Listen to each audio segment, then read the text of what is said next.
अनि प्रश्न गर्ने अधिकार त मेरो पनि त थियो होला नि मित्र। तिमीलाई लाग्यो होला तिमी सही छौ भनेर, मैले के गर्नु त? तिमी सही छौ होला या छैनौ त्यो त मलाई के जान्नु छ? आफै सोच न, जो काम तिमीले गर्दा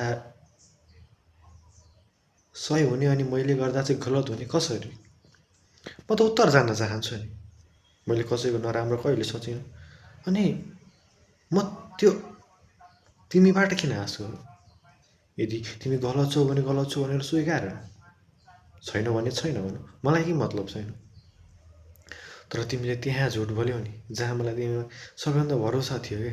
भनिन्छ नि आफ्नो मान्छेले आफूलाई त्यहीँ तोड्छ जहाँ तिमीलाई या जसलाई तिमीलाई यति भरोसा हुन्छ कि यसले मलाई कहिले पनि यहाँ दुःख दिँदैन भन्ने।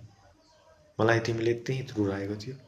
मलाई लागेको थियो कि यहाँ त मेरो कोही छ भन्ने, तर तिमीले मलाई त्यहाँ स्त्री के शब्दहरू भन्यौ नि साथी, भन्यौ नि, त्यहाँबाट म कुनै पनि कुरा गर्न सकिनँ।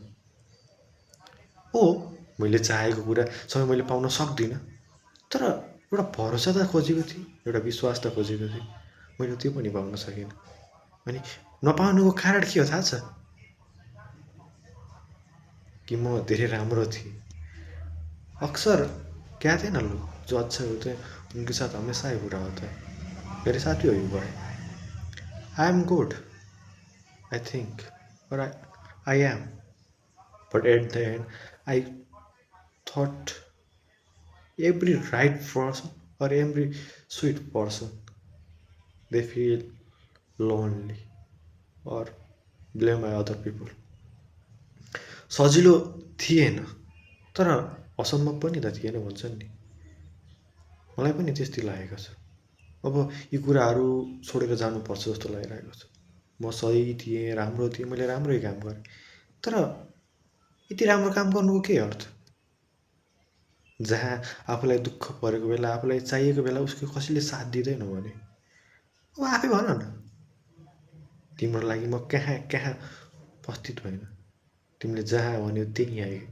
तर जब मैले एकचोटि तिमीलाई यो काम गर्नको लागि मद्दत मागेँ नि, तब तिमीले के भन्यो त? Right now I am busy. Really? मैले कसैलाई समय दिएको छु यसको मतलब यो होइन कि म बेल्ला छु भनेर। मैले उसको कदर गर्छु। मलाई थाहा छ कसको कदर कसरी गर्नुपर्छ भनेर।